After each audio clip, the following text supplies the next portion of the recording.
6-round wins. So it's a good piece of machinery. Steve Reed, Trevor Ashby in the Optus PPG Commodore. Sister car to the one in front. That is the Rodney Forbes Jeff Full entry. And these guys, this is their 14th Bathurst start. Quite incredible. They went to high school together. They run and own a business together. They go go-karting together. They race cars together. They do a wonderful job, and it's like something caught in the front spoiler. There a bit of paper or something. The wind has really picked up. Very strong gusty breeze blowing across Mount Panorama now, so you end up with chip packets and all sorts of things floating around in the air. There has been a lot of, I mean, this is going to sound strange, there has been a lot of potato chip packets floating all around the circuit. During the week there's been a bit of wind, and there's quite a bit of wind around today. These cars do have enormous cooling capacity, and even though that radiator is partially blocked, they still may be okay. I'm sure the team will be keeping an eye on that.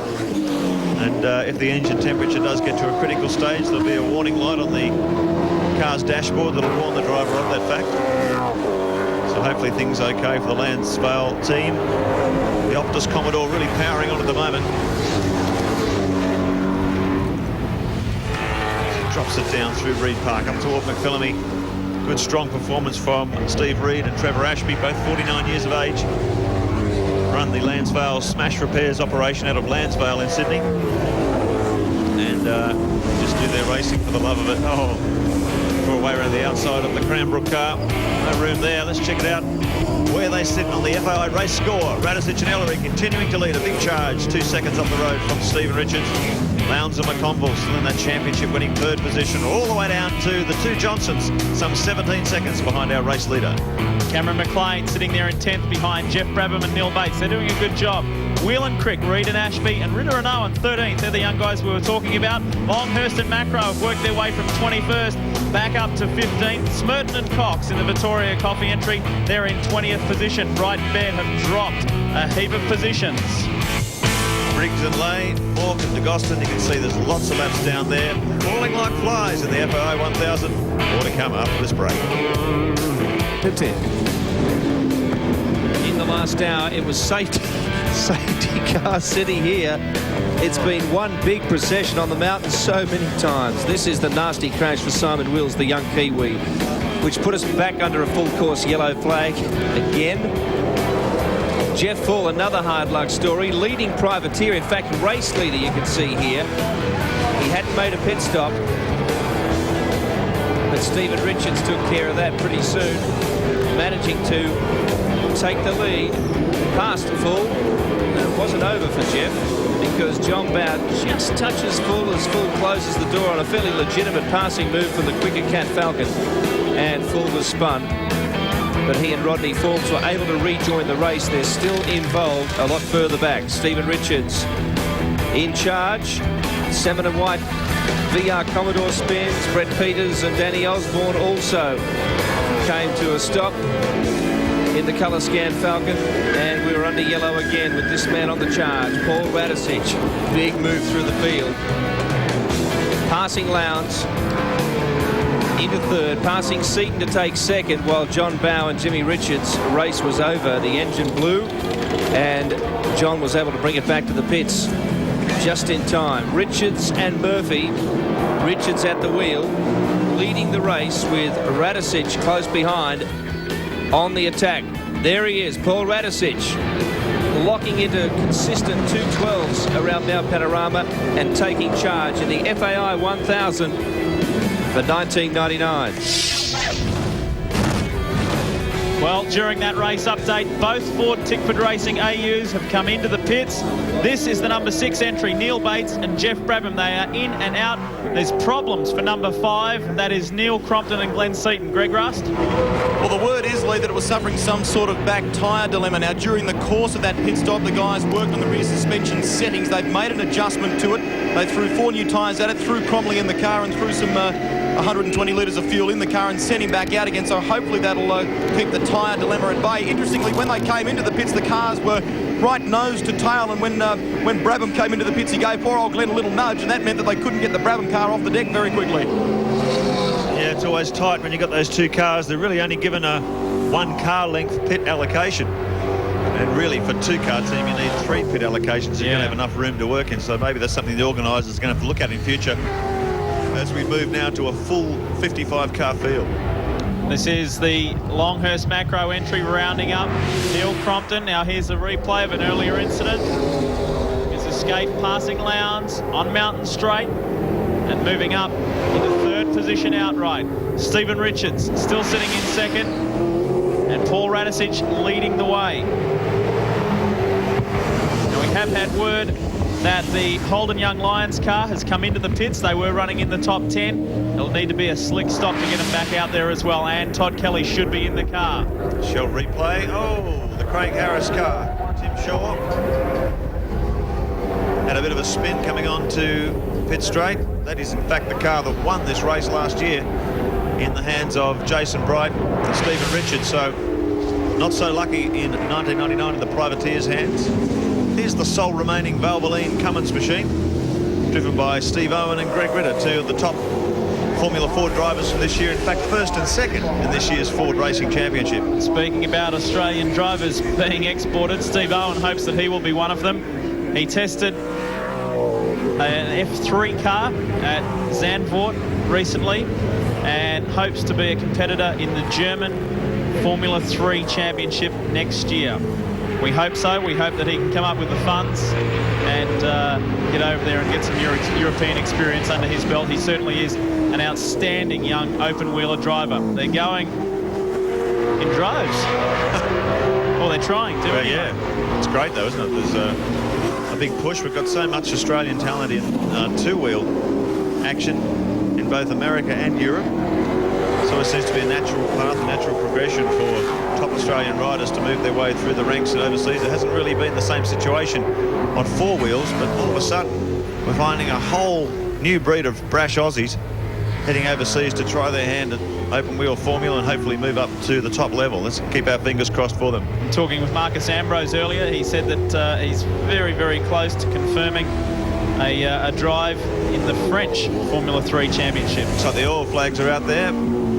Something slippery on the track surface, just by the flag marshal waving that flag with yellow and red stripes, telling the drivers just to watch it as they come down that section of the circuit, because the track surface could be slippery. Russell Engel currently running in 6th position. Outright, just behind Dick Johnson. And is determined to put this car in the #1 spot. Remember, they have won here at Bathurst. Well, Larry won with Greg Hansford back in 1993. Then he has won with Russell in 1995 and 1997. It is going in the sequence of every other year. Russell said he feels good about it. The team feels good about it. They're all staying back at their favourite house in Bathurst. They couldn't stay there last year because the house burnt down and got rebuilt. They're back there. The whole team is housed there. They eat their meals together, and there's a really good team vibe this year. So he said, let's hope that's a good luck charm. Well, they really are on race contention. Excellent form, 6th fastest, 6th position I should say. Lap 81, their fastest lap at 2:13.4 on lap 81. So they're really cutting some competitive times. Just sitting there comfortably in the top 6. Castrol Perkins Commodore. This brand new car built for Bathurst, and the first built specially to suit these new Bridgestone control tyres. Much stiffer chassis than Larry has ever built before. That's because he's found this Bridgestone rubber very responsive to chassis changes, particularly in the area of shock absorbers. So to maximise that tunability, he's made a very, very stiff car. And you can see on that camera view from the dashboard looking over Ingall's shoulder, the massive roll cage structure inside this car. It makes you wonder why HRT have always had these enormous roll cages in their cars. Well, they've been on Bridgestones for a few years, and I think they figured that out too. I think we have to keep sort of refocusing and remembering that the cars that have come off Dunlops and the cars that have perhaps come off Yokohamas, the teams that have had to build new cars, it's very much been, 1999 has very much been a developmental and learning year. Look out for this series in the year 2000. Everybody is up and running as we look at the FAI onboard telemetry, speed, RPM and gear changes. Let's take a ride with Russell.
closer, Russell Ingall, as he brings the number 11 Castrol VT Commodore into pit lane. And we will follow this. He was in 6th position outright when he brought the car in. Will Larry Perkins be standing by for a driver change? I would think so. Well, the fastest lap of the race for this car was set on lap 81. We're on lap 97, so they're getting faster as the day progresses. Barry Sheen. Yeah, I'm standing here. It looks, everything looks pretty normal. Russell almost turned in a little bit early into the wrong area, but doesn't look like there's any problems. The rear left's going on all right. So the screen's nice and clean, and Larry's getting tied in. Hands up 1, hands up 2, hands up 3, out. Away he goes. Yeah, good stop, lovely. That's perfect actually, because Radicic is due in at the end of this next lap, and had Radicic come in first, that would have been in a right old state to get Russell in. Yeah, they are very slick, the Castrol crew. 23 seconds, no fuss, no bother, well drilled. Larry Perkins rejoins the battle. Lose a couple of positions. Getting under green flag conditions. So after that rash of safety car periods, all of a sudden we've had a good clean run of hard racing. Paul Radicic, we believe, word from the pits, he's coming in this lap. He's been setting a cracking pace out there, 3.1 seconds the gap over Stephen Richards in second. So Radicic now bang on target for his next scheduled stop. He peels off into pit lane. This is a really interesting looking top 10. Your race leader has just come in. Richards is in 2nd position. Scaife is 3rd. Lowndes is 4th. Dick Johnson is 5th. Russell Ingall, now Larry Perkins in 6th. But Cameron McLean, top privateer, is 7th. Paul Wheel is 8th. Todd Kelly is 9th. Greg Ritter is 10th. And Mark Poole is 11th. Here's your race leader, Barry Sheen. Yeah, oh wow, quick change. And don't forget Stephen Ellery is quite a lot taller than Paul Radicic. There's a lot of damage. Damage on the door panel here, damage on the front, left-hand front's finished, right-hand front's on. Bit slow, right-hand rear, yeah, lock wheel's done. Right, okay, all they're waiting for is the fuel. Fuel in, fuel out, and away. 26 seconds, not bad. Barry, you were mentioning about a big height difference between Radicic and Ellery. There's 20 centimetres height difference. Radicic comes in at 170 centimetres. Ellery is 190. Wow. And they're a similar weight. Radicic weighs about 70 kilos, and Ellery's a bit of a beanpole. For that height, he's 74 kilos. But they're an effective combination. They're very slick on those changes. Number 18, Shell Helix Ford goes back out. Well, they've been setting such a cracking pace. They rejoined the track. Rejoined the race in 7th place. Well, it's all good stuff here. As the lights are flashing, we'll be back on your home of motorsport real soon.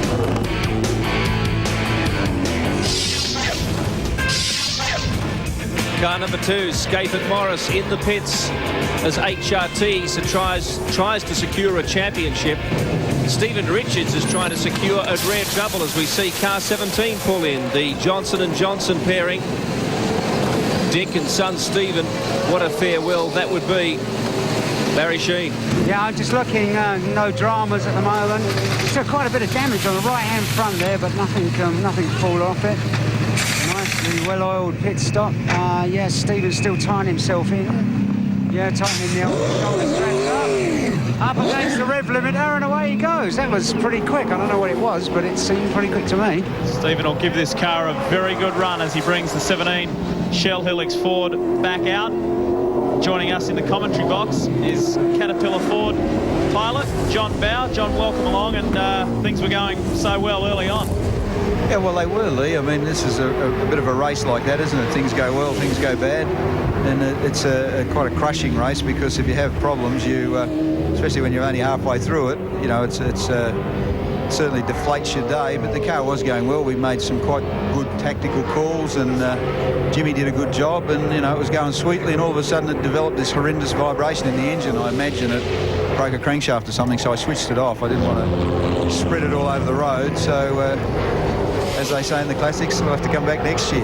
I think if you could take stock from the year, the Caterpillar team has achieved an amazing amount, despite the disappointment today. From what you've done, You achieved your first win at Willowbank, and starting from scratch, it's been a pretty amazing year. Well, it has. It's been terrific in lots of ways, and quite frustrating and disappointing in others. But I think the car's potentially as good as any out there, and we're, you know, the team itself is developing into a very, very good team. And we had the help today of Neil Lowe and Alan Horsley, who are friends of mine from way back, and you know, with those two guys, we were looking quite strong tactically, I thought, but you know, it's just one of those things, isn't it? It's a bit of a crushing old sport at times. Pretty interesting old day. It's almost 2:45 Eastern Standard Time, and we've only just clocked up 100 laps. It's unbelievable, isn't it? I think we were behind the pace car more than we were not behind it there for a while. I think there were 11 pace car laps went there before half distance. Oh, it's just been an incredible amount of safety car periods. Here's the man who's just come in for their stop, and they've made their brake pad change. But Greg Murphy back in the number 7 wins. Kmart Commodore going like a train. Pick up as he comes across the timing monitor. There he is in 5th position. About 50 seconds behind our race leader, Craig Lowndes. And have a look who's in 2nd position. Cameron McLean, top privateer. For those of you who got on through Centrebet earlier in the week, he was at 51-1. He and John Cleland. Don't get too excited yet, though. He still has to perform a brake pad change. Yeah, well, I mean, with the window from, I think it's lap 42 or something until 48 to 112. Yeah. 112, yeah. So there was a lot of that going on in that thing. But Cameron's a very good operator. He's got a really good little team, and it just goes to show that there's not much wrong with the EL Falcon either, is there? On board with the Pertec Falcon, up behind one of the Ford Credit machines. This is Jason Bright pulling out of the draft in the run down the main straight. He overtakes Neil Bates down into Challenge Chase. It hasn't exactly been a smooth day for the Pertec boys either. They started it off with that pulling down the gantry on one of the pit stops when it was a very cluttered pit lane. Talk about that, John. How have you found the pit stops when it's been a full pit lane? Well, we were very fortunate. We had Terry Finnegan one side and the toll car, Anthony Tratt and AJ on the other side, and they weren't there when we were there, so it was pretty nice.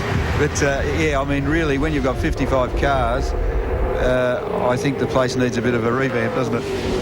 Yeah, that's what they've been saying. Not used to. It's been a long, long time since we had a full grid here. Now all of a sudden, when you're trying to get that many cars processed and serviced in that time. I think that contributes also to the use of the safety car, because there's a lot of people out there that don't drive that often, and probably a record number of rookies. I mean, you can't stop rookies coming here, that's for sure. Everybody was a rookie once, but it really does cause some dramas. Cameron McLean pulling into the pits, and second on the road at the moment, top privateer, and this will be for a brake pad change, and 2 times British Touring Car Champ John Cleland will jump in the seat as well. Let's watch how effective they are, Greg. You're quite right, Lee. It is going to be a brake pad change this stop. Cameron gets out of the car. John Cleland getting in. 7 seconds gone so far. Dave Homer, for those of you at home, folks, watching, that's the guy working on the front right-hand wheel at the moment. Now, he's got these special set of calipers designed to push the pistons back in. They've got to try and get the brake pads out from that incredibly hot area under the front there. They're trying to push the pistons back at the moment. He's working in unison with the guy on the other side of the car. There come the pads are out. The fresh set will go straight in. They'll clip them in. Pretty simple process, this. And then they'll throw the other wheels back on, and Johnny Cleland will be out of here. 35 seconds gone so far. It's funny, you know, that young guy, Dave Homer, came out from England as a race mechanic, and he was he was a mechanic on my Ford Sierra years ago, so he's a veteran of the sport as well, isn't he? That must be just so tough. You see them stick their hands in there, and the temperature of those brake pads, I mean, off the top of your head, what do they get up to? The brakes operate at about the maximum of about 850, 900 degrees on this circuit. Celsius, we're talking. Celsius on the AU, so they'd be 1,000 degrees on the EL because they don't cool as well. So, yeah, they're pretty brave boys. They've got the gloves on, but they wouldn't want to hang on to them for more than a second or two. John Cleland back out in the car as we take a look back at the number 1 Mobile Holden Racing Team, Commodore. Lap 103 of 161. And Craig Lowndes currently leads this race. He's got the Neil Bates, Jeff Brabamentry behind him, but they're quite a ways back, and in fact he has just put a lap on them, if I'm not mistaken. real charge at the moment. I think out of all the cars I was out there with, I think Craig looks the strongest. He's a tremendous driver, obviously, as his record shows, and he doesn't use the car up too much. He looks very, very strong. It'll be a very good combination that beats him, and the car itself handles very well. Climbs the hill. Let's not forget that the Shell Championship Series is on the line here, right now. Craig Lowndes and Cameron McConville must finish in the top 4. And this guy on screen will take his 3rd championship from only 3 championships contested. That is a remarkable record. It is amazing, and I hope he does get a chance to race in America, because he's always harboured those sort of ambitions, which I think is great for a young bloke, and he's one of the nicest people you could ever meet. For his success, he hasn't got a big head, he's not egotistical, and I personally would love to see an Aussie in IndyCars, and I reckon he's got a chance of doing it, along with Jason Bright, hopefully, so I think it'll be great for Australian motorsport. Tough thing is that there's so many young guys, so many young Craig Lowndes around the world. I was talking with Tony Noske, who's Mark Noske's father, yesterday. They have a very strong relationship with Barry Green from Team Cool Green, and Mark Noske was initially going over for the test, and Barry Green said, I'm looking for other drivers as well, and Tony Noske said, well, what about Craig Lowndes? He said, oh, yeah, I know, he's good, but he hasn't had any open-wheeler experience. He didn't even know that he'd gone and done a season of F3000. That's amazing, isn't it? And he grew up in open-wheelers. He grew up in open-wheelers, and Tony Noske said to Barry Green, well, look, he raced with Montoya. Green got on the phone to Montoya, and Montoya obviously gave him a good rap, and Craig's on his way. So fantastic. Here he is, bringing the car into the pits. This is the lead car. Is this a scheduled stop? Comes in, it should be driver change here. McConville's waiting. And likewise, young Cameron's a great little driver. He drove with me last year, and then and early in his career he drove with DJR, and he won't let the side down as well. But having said that, the combination of Radicic and Ellery, I've been unbelievably impressed by Steve Ellery this weekend. Well, I've always rated him, but today he's done equally as well as Paul, and he looks to do it very comfortably. Lowndes out of the car, McConville in.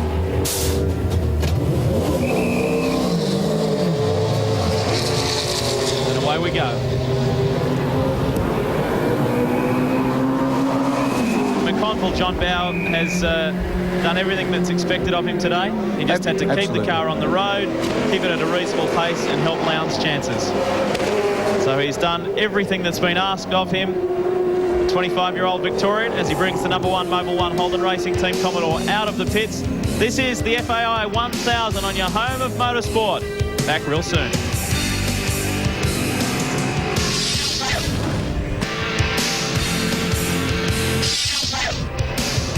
We're back at Bathurst, and what a combination. Murphy and Richards, both previous winners of the FAI 1000, now taking over from Paul Morris into 2nd position in 1999. And interestingly enough, Stephen Richards is going for a rare thing. That is a double in the FAI 1000, but with totally different teams and totally different cars. Of course, Greg Murphy won here previously with Craig Lowndes in 1996.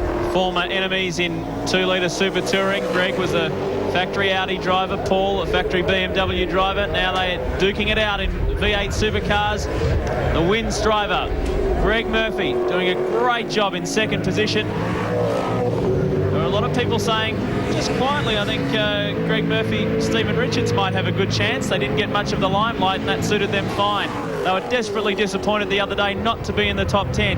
Stephen Richards was saying, I never imagined that we weren't going to be in the top 10. They were having some problems not getting much speed out of the car when they were putting new tyres on.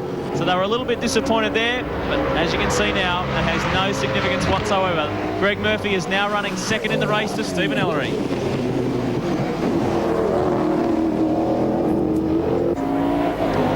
Paul Morris on the CUB driver profile, 31 years of age, living on the Gold Coast.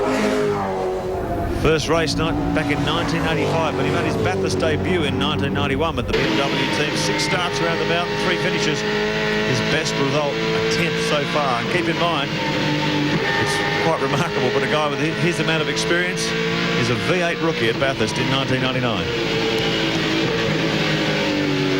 Greg, first time I think that I can ever recall. You were a little speechless when you got out of the car, almost green. It's just so tough out there, isn't it, Cameron? That was quite a long stint. We did a full fuel capacity then, and I think there was 2 pace cars or 3 pace cars early on. I probably had to do 30 laps under hot green racing conditions. You know, it was, the car was going fantastic. The guys have prepared a good car, and it's just going faster and faster. I did my best lap of the day in that stint, so we're looking forward to the last 60 laps. Now listen here, a little bird tells me you've spent the money that you were going to use on Gina and the kids' Christmas presents on this gun engine that's in the car. I told you not to tell her that, mate. Thanks very much. It'll be I'll be happy till Christmas if it keeps going, mate. That'll be a present for her. Give it up. Thanks, mate. Barry? Yeah. Listen, it looks really, really hard out here. I mean, everybody's trying so hard. Well, I don't really know why we're trying so hard, but we are trying hard. There's no doubt about it. I mean, we were doing low 13s then. We were pressing on, but, I mean, the rear tyre goes away a bit and you've got to drive it pretty straight. That last stint looked particularly hard. It was. The first stint went really well. We sort of, I guess, gapped each other and just sort of cruised along. The Falcons are very quick in a straight line. We haven't got their pace, but we're good across the top of the mountain. But we just got to, I guess, for ourselves and Cameron, we just got to keep plodding along and finish the race. Well, the point about it is, I can't imagine you're going to be sitting back thinking, well, I just got to finish the race in the first 5 or whatever. It's just as easy to go out and try and win it, surely, isn't it? Oh, well, we'll press on. Yeah, no, we'll press on. But, I mean, last stint, that was hard work then, Baz. You know, so we've got to get ourselves organised and have another lash. But, no, it'll be really good. It'll be a sprint to the end. Hard on tyres, so you've got to use their head a bit like for the first 10 or 15 laps of each stint, not knock the tyre around. Cameron's on the in-car now. Hang on a second, have a look. It's on the computer. Driving beautifully. Cam's really comfortable in the car, so really you just got to look, as Mark said, you just got to look after the tyres, and really the stints we just got to keep pressing on and getting the most out of the car and the fuel, and really see where we sit for the last stint. You can imagine he'd be a bit nervous, wouldn't he? Be thinking, oh dear, if I can throw this at the wall, I'm really going to be in trouble. No, I think both Paul and Cameron are very comfortable, so whatever happens. The traffic has been reasonably good. Obviously there's been a few incidents out there, but generally pretty good, so we just got to keep plodding along and stay out of trouble, and hopefully we'll be up there at the end. Great, thanks a lot, guys. Not only very comfortable, but they're very confident drivers, Paul Morris and Cameron McConville. Paul Morris actually is probably not a recognised V8 driver, but back in the early days of the V8 category, he did run a car with Tony Longhurst in his team, and he was actually quite good then, and he's done a lot of racing since, so I don't think HRT could have picked 2 better co-drivers for this sort of situation. Stephen Ellery, our race leader, 13 seconds, the lead over Greg Murphy. There's my old mate, he's having a go, isn't he? Neil Crompton back there in 7th position. Saw the team come in and make some shock absorber or changes to the adjustments on the shock absorbers because they're having a problem with wearing out rear tyres during Glenn Seaton's stint. So the tyres were just about shot by the time he came into the pits. They made an adjustment. But Crompton now sitting back there in 7th position, 2:15.45 his last lap. A slow one for Ellery and Greg Murphy. And Stephen Johnson, the fastest man on the track at the moment, he's still at 2:13.7. This is the kind of stuff that Crompton thrives on. We've seen it so many times before here at Bathurst. We saw it at the Queensland 500. Chips might be down a little, and he fights back. Just exactly the same as last year in this very race. Pulled the team from a lap down up onto the lead lap, and sadly only towards the closing stages of the race they dropped back a lap. If you're watching at home and you're wondering what this display is at the bottom of your screen, it's called the speed line. It's linked to the telemetry system on car 5. And that yellow line you're following denotes the car's road speed. You can see right over on the right-hand side of the screen, there's the road speed in digits as well. And the white line along the bottom shows brake applications. So every time he hits the brake, you get that blimp in the line. So you can really follow exactly what this car's doing at every point around the track. Greg? I'm down with Fred Gibson at the moment. Fred, both Stevie and Murph are running second on the road at the moment, but this is turning into an absolute nail-biter, isn't it? It's a dogfight, really, isn't it? Because the whole thing is there's still a couple of hours to go, probably, and a few laps to go, but they're driving the cars like a 10-lap screamer. That's what motor racing's all about. I think probably the Shell cars is the car to beat. I think we've got the legs as good as anyone else as far as the HRT cars and that sort of thing. So let's really see how the Shell car goes against us all. People often forget that motor racing is all about a team sport. How hard has this been on on you guys today. So many safety cars, that must have thrown your whole tactics into turmoil. Yeah, it has really. You've had to chop and change all the time. You start off with some sort of tactic to go through the whole race, and that's changed after the first pace car.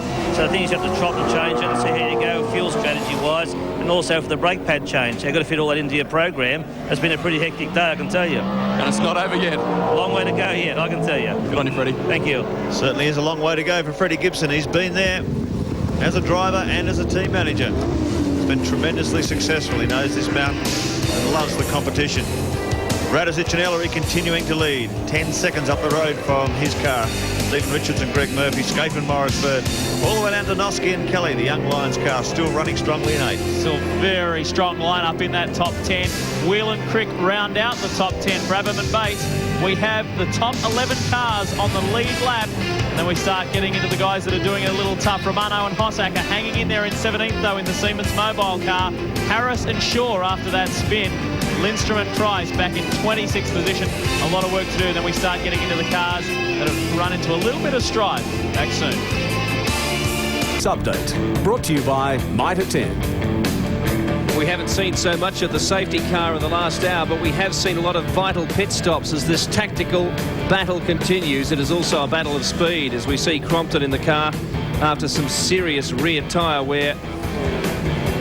Tim Shaw and Craig Harris with a spin coming into the start-finish position, and all these pit stops compulsory, of course, for brake pad changes. The window was about to close. Ingle handing over to Larry Perkins. They are currently in 6th place. Radicic handling it over to Steve Ellery. Radicic currently with the $1,000 for fastest race lap. Steve Ellery doing well to hold the lead. Scape to Morris and Dick Johnson to Steve Johnson, who has taken the car up to 5th position. And the race lead, of course, is this car, number 18, on what is turning out to be a great day for the Shell Helix team. The number 18 car continues to power on. Stephen Ellery. 2 more experienced guys and 2 lesser experienced guys in this team. Of course, Dick Johnson and Paul Radicic, the senior drivers. Stephen Ellery and Stephen Johnson, the junior drivers. What do you have to say about those guys, John Bow, the 2 younger guys? Well, as I mentioned earlier, I've been very impressed with Steve Ellery for a couple of years. I mean, it's this year, everybody else has recognised the fact, but I had a couple of races with him a couple of years ago, and I thought he's got a lot of potential, and he's actually shown it. And young Stephen Johnson, I mean, he's grown up in this sport. He was destined to be a racing driver when he left the hospital when he was born, so what more can you say? Exactly. Thundering down Conrod Straight. Stephen Ellery's doing a fantastic job too. Let's check out the Mitre 10 replay down to the chase. Oh, Morris. car 2. Paul Morris. Currently running in 3rd position, but he takes a wild ride over the grass on the way out of the challenge chase. He executed that pretty well, didn't he? Let's have a look at this on the inside, JB. Dear, oh dear, like he's missed the sand pit. How lucky is that? That's the luck of the winner usually, isn't it? That sort of thing.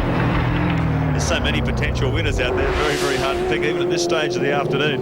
I think the winner looks like it'll come out of about the top 6 or 7, because they're the ones doing the quickest times. And at the end of the race, if we have a pace car and it's a race to the finish, they've got to be able to do late 13s, mid 13s, 14s, and only the top 7 are doing that now. Barry Sheen.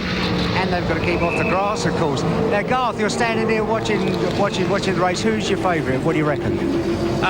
It'd be nice to see Murph and Richo get up for Freddie, if they could have a good success, and for Holden be good. Chase the face? I don't know. I've got my money on one of the Holdens. Lancey's looking good though, isn't he? At the moment, I reckon. Yeah, I think so. It's is it nice to have somebody to look up to like this? Yeah. I'm not that short, really. No, so I can't believe the pace this race is being run at. It's just quite incredible. Yeah, well, this morning on the start, like after about 10 or so laps, it was like a sprint round. Like we're just driving flat change and flat out. So I decided to keep up with it this morning, and they're obviously still pushing on. So it just proves how good the cars are. Oh yeah, I mean, when I was out there in my stint, the second stint, the pace had slowed down a little, but it was still flat out, and everyone was blocking and carrying on. It was like a sprint race, and we're only 40 laps into the race, so it was tough work, but you know, that's what this race is going to be like now, so it's part of the job. Thanks a lot, guys. I know it's really tough watching. It's horrid, isn't it? Yeah, great. Thanks a lot. Yeah, the 2 very competitive youngsters. 22 years of age for Garth Tandon, 27-year-old Jason Bargwana. Barry Sheen working very, very hard to give him a small man's complex. Barry really doesn't have any right to give anybody a small man's complex, does he? Lap 113 of 161. If you've just joined us, the reason why Barry Sheen was interviewing those two guys is that Tander crashed out accidentally. He was the wrong place, wrong time, and smashed into the back of Thomas Mazzira when he spun. Now, Barry, you got something to say to John Bowe? No, I'll let your secret out, Bowie. If you get on my case, I'll have you back. And we know what we're talking about, don't we, Chad? Well, I think we'll steer away from that one. And look, great battle here. Stephen Ellery, 12 seconds up the road from Greg Murphy. And this is the battle for third place between the teammates, Paul Morris and Cameron McConville. Morris, you saw him take a wild ride across the grass there, gathered it up, got back on track. That's allowed McConville to climb right onto the bumper. So the teammates are battling over third, and right in behind them is Stephen Johnson in fifth position. How close do you like it? With the Parsons car sandwiched in the middle, the Challenge recruitment car. They've done a tremendous job. On screen now, just going by in front of Steve Johnson. There he is. Bit of a battle-scarred car, but it hasn't affected the performance of the Shell AU XR8. You can see the lights flashing there. Paul Morris just letting the cars up ahead know that he's coming on through. There's David Parsons. Car 73, the ex-Stephen Richards wins VT Commodore. And it just goes to show what those two guys can do. Stephen Johnson making an inside move. Nicely done. And it's Skippy Parsons, the Tasmanian, behind the wheel. And he just seems to reappear each year too, John. He's actually done a few races this year. He won this event back in '87, I think, with Brocky. So he's always been a ripper driver. And this year, the Challenge team have given him an opportunity to compete on a regular basis, and I believe next year they're going to run 2 VTs, so that's good for Skippy because he's a good bloke. He was so impressive in the pouring rain at Simmons Plains earlier this year. Fantastic speed. Well, he was top place privateer there. There are the privateers positions for you. It's still McLean and Cleland running a brilliant 9th outright in an older model Falcon. Reid and Ashby second, Smurden Cox in the Victoria Coffee car running 3rd outright. Now here's a car we haven't seen a great deal of today, is the Toll Transport car. Alan Jones and Anthony Tratt, and currently, let's have a look on our board where they're running in 25th position. It's great to see AJ back, I reckon, because he's a fantastic character, and they had a lot of problems early on in the day, but I noticed yesterday and on Friday, he still drives very well. He was torching the thing around, so... Very competitive driver, isn't he? 53 years of age, the 1980 World Formula One champion, still loves his motor racing. Barry Sheen. Yeah, I'm down here in Mark Larkham's garage. Came past and I just see Mark getting in the car. They've whacked a new clutch in it, which went due to the overheating and that, and he's going to go out and finish off the race, you know, on behalf of the fans and his sponsors. I think it's quite a nice thing to do, isn't it? Yeah, nice gesture. Oh, up over the top of the mountain, believe. Down the bottom of the circuit, there's a real battle going on between those two Mobile Holden Racing Team Commodores. The two HRT cars are being shadowed very closely by Steve Johnson, and the Shell car is so fast up the straight. He will get past them, there's no doubt. It just blows everybody away down the chute. Here we are. Here we are. This is the battle. Cameron McConville has ducked in front of Paul Morris, and he's coming plenty of pressure now from Stephen Johnson in the Shell 17 Ford. He's not making it easy for him, but eventually, you know, the old straight line speed, she's a good old advantage now. Stephen Johnson has done a tremendous job. We look back at the 17 Shell Helix Ford, out of speed stick, heading up towards Ford Tickford Cutting. And he is right in there with Paul Morris. Look at the front of that car. It looks like something out of Mad Max, doesn't it? All oil stained and deranged, one light on. It's been in a little bit of fisticuffs earlier in the race, but not enough damage to slow it down. We go on board with Stephen Johnson, heir to the throne, you could say, taking over the famous number 17 Ford next year from his father, who retires when the checkered flag falls at the end of this race. And Stephen, he hasn't been doing a great deal of driving, as we all know. We can take a look at the FAI telemetry, the onboard telemetry of the Shell Helix Ford. He's actually been working all year as a mechanic for his old team manager, Lee Jeffries, who used to run the team that Stephen used to drive for, the Racing for Life team, Southside Special Vehicles in Brisbane. And of course, now that he has the deal to go full-time racing next year, he will be full-time professional race driver of the year 2000. Lee, just watching the back end of Paul Morris's car there, I think his tyres are getting a little tired. Look at this. This is unbelievable. And Paul's in the middle of the road. Not a lot of room there, and not a lot of room over there. There's not a lot of room anywhere. No. So Stephen has to bide his time. As John Bow noticed there, the rear tyres may be getting way on the two. Oh, no! Stephen Johnson spun it. Going for an inside move on the number 2 Mobile Commodore. Manages to keep it out of the sand. But a rush of blood there coming into the chase. Well, what can you say, John Bow? And look who's coming right up behind him. This is Neil Crompton in the number 4-5 Ford Tickford Racing AU. Crompton will pounce immediately. This is the battle for 5th and 6th. Mate, I don't actually agree with driving down the middle of the road on the straight. I think probably it's not all that kosher, but we're getting to the crunch time in this race. We've had all those safety car periods. I know there's a long way to go, but the pressure's on, so I guess it's acceptable. And Steve had to have a go. Well, no, I think Steve needed to just sit there for a while. Morris would have crumbled in the end because his tyres are getting a bit tired. Anyway, he lives to fight another day, doesn't he? He recovered pretty well. But that puts him a fair way down from where he was. Let's have a look at that on the Shell replay, John. Paul's committed to the corner. He started to turn in, and Steve was just a bit far back to actually try it. But rather than punt him, he's held onto the brake pedal a bit long, and that's set the back going. So it's just one of those things. It's, as they say in the classics, it's a racing incident. It's very, very rarely you'll see How Stephen lucky, Johnson though, he's not make in a the sandpit again. Yeah, exactly. For a guy 25 years of age, here's another view from inside the Shell 17 Ford. Morris comes over to take his line. Boom, slight collision. For a moment there, it looked like Johnson may have held on to that, looped it around, just managed to keep it out of the sand.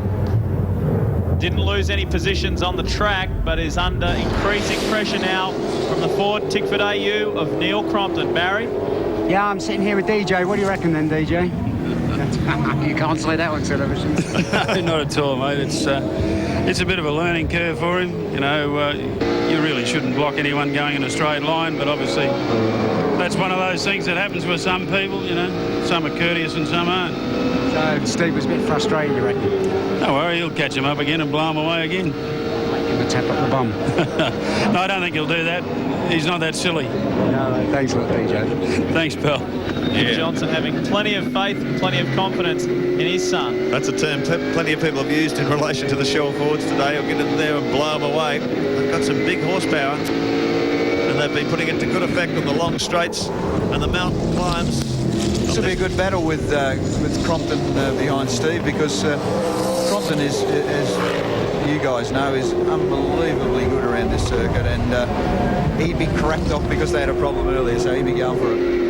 I think Stephen's up to the task too, because he's been waiting for this opportunity to go the full race distance. Actually, last year was the first time that he failed to finish in his Bathurst career, and he's really in a top line position at the moment. Neil Crompton chasing hard. We're talking 5th and 6th. Let's have a look at the race score. It's still the Radisich Ellery Shell Helix Ford leading the way from Greg Murphy, going so strong in second. Lowndes and McConville, Scaife and Morris, the two co-drivers in the car at present. Then the battle we've been talking about. And have a look at Mark Noske and Todd Kelly in 8th behind the Perkins Ingle car. That's a very strong performance.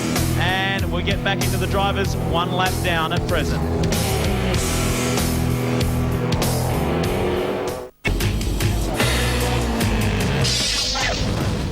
Welcome back to a Ford fight. I'm talking about the battle between the Shell Helix AU Falcon and Stephen Johnson. Under attack from Neil Crompton. Stephen has a look up the inside of car 66, the John Deere Commodore VT.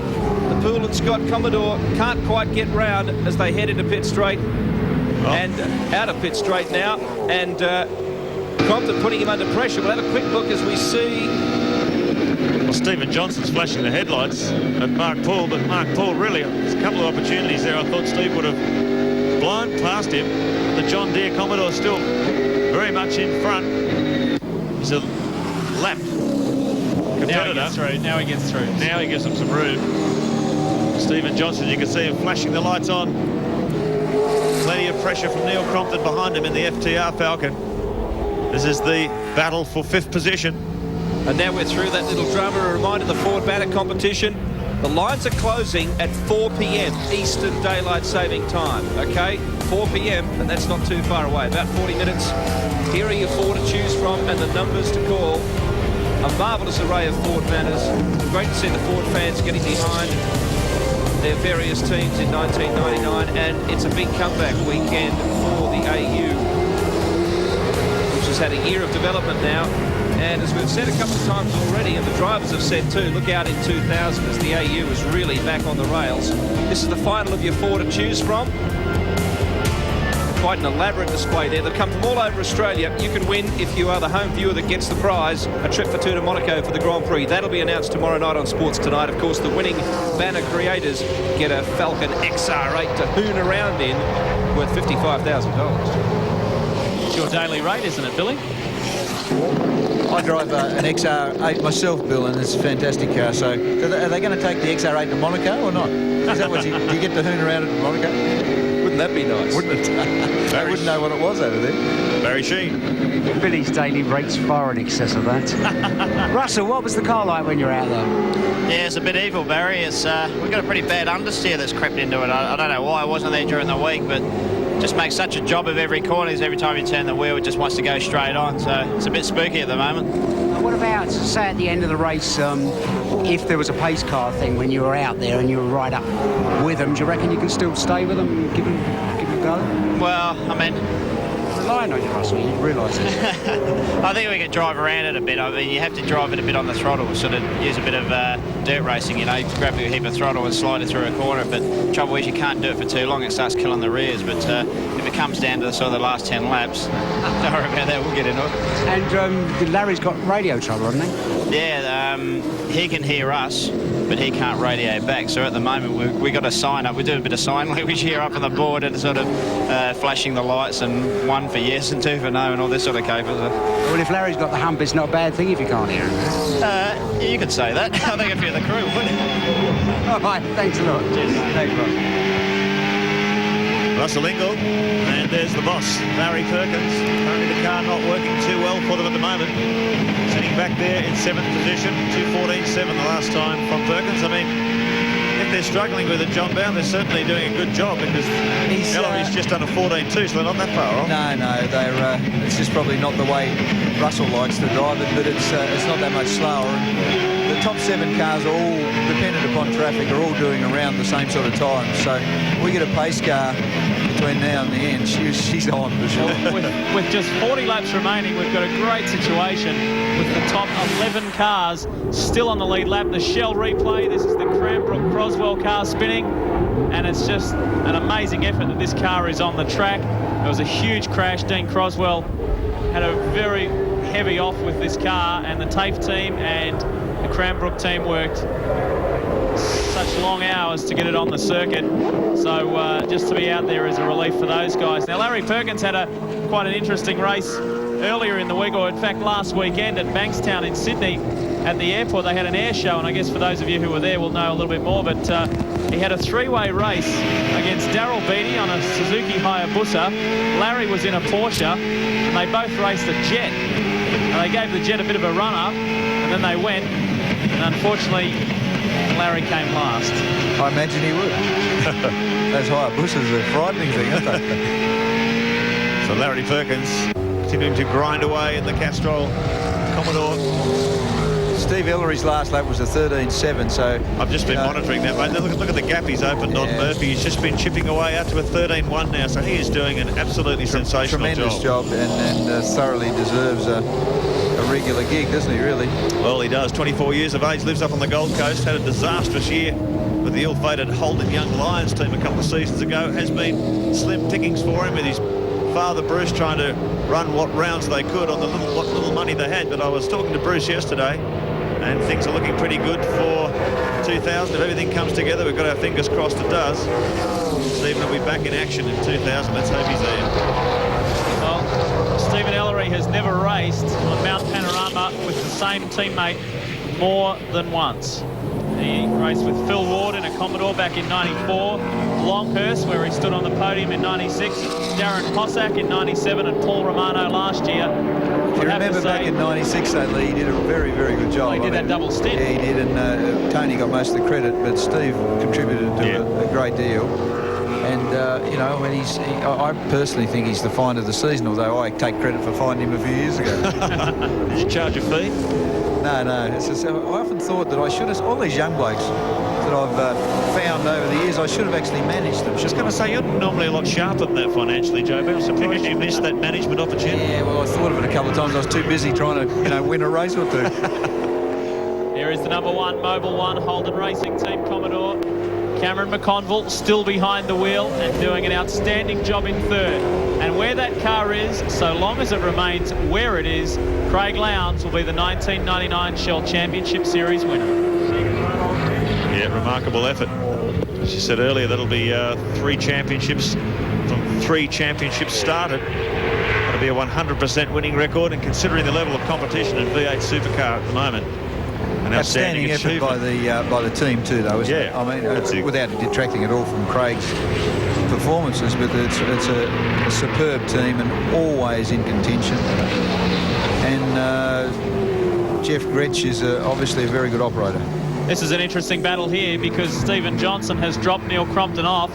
The gap between he and Paul Morris is 4.21 seconds. As we catch a glimpse of the McDonald's Coca-Cola Commodore, the team of Wayne Gardner and David Brabham. This is the battle to watch between Morris and Stephen Johnson, and see if he can chip away at that margin. Well, he's back on the attack. He's just taken 1.5 seconds out of Morris's lead over the last 2 laps. So Steve's got the foot down.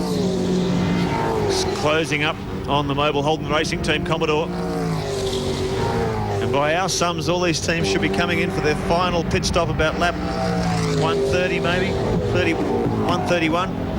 That'll be tyres and fuel, and they should be able to go right through to the end of the race from there. So one more critical stop to come for all these leading competitors, and that pit stop is going to be crucial.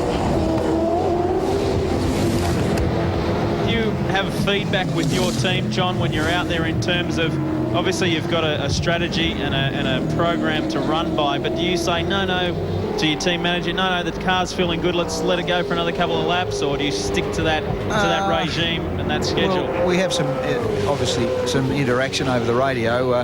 For instance, when I had the damaged front with the Forbes car, it actually bent the steering arm, and they were going to get another steering arm and replace it, but I told them to hang on for a while, and I got used to driving it with all the tow out on it. So you sort of you do a bit of that, but in terms of strategies, I think you're silly doing strategies from the driver's seat because you can't see the big picture. So that's why we got, you know, the people we got. Unfortunately, didn't happen, did it? No, engine got in the way. Car in front of Larry Perkins is the John Deere Grounds Care VT Commodore, and that's had a great run today. Tony Scott is behind the wheel in 15th, and just that's one position better than where they qualified in 16th, and it is a strong run. 1 lap down in the ex-Holden Racing Team Commodore. Here's the My Car Holden Young Lions entry for 1999, Todd Kelly and Mark Noske, and they're still up there in the top 10. 8th position at the moment with Todd Kelly at the wheel. He's done a 2:15.97. But Stephen Ellery at the lead of this race, he's just done another 2:13.8. The gap between himself and Greg Murphy in second, 14.6. Ellery's building that gap all the time. You want to talk about having a tough year? These two guys have had it real tough. Kelly and Noske. Todd Kelly suffered that huge accident at Eastern Creek at the beginning of the year. They've battled financially and but have come to Bathurst with a strong package, and it's really paying off for them as we watch our top privateer, John Cleland, teamed with Cameron McLean, and they are running 9th outright. Isn't he a great bloke? John Cleland or Cameron McLean? Well, both. Yeah. But I mean, I know Cameron McLean's a great bloke, but John Cleland is just such a character and loves this category of racing. You know, he's an ex-British touring car champion in Super Touring, but he reckons these are the answer. The duck's guts. I said to him the other day, what's that in Scottish? The dog's bollocks, I think they're called. I think you're right. I said to him the other day, John, you know, you're winding down run from British touring car racing. Could you see yourself coming here for a couple of seasons or settling here? And he said, I could see myself settling here for the rest of my life. I reckon. You may need one to live in Scotland. Another strong performance by Greg Crick and Paul Wheel. It's the first time they've teamed together in the K&J Radiators AU. This is the Queensland-based team. And they are currently running in 10th position. Paul Wheel, in his debut Bathurst last year, finished 9th. And they're on track to perhaps improve that. We'll be back on your home of motorsport with more right after this.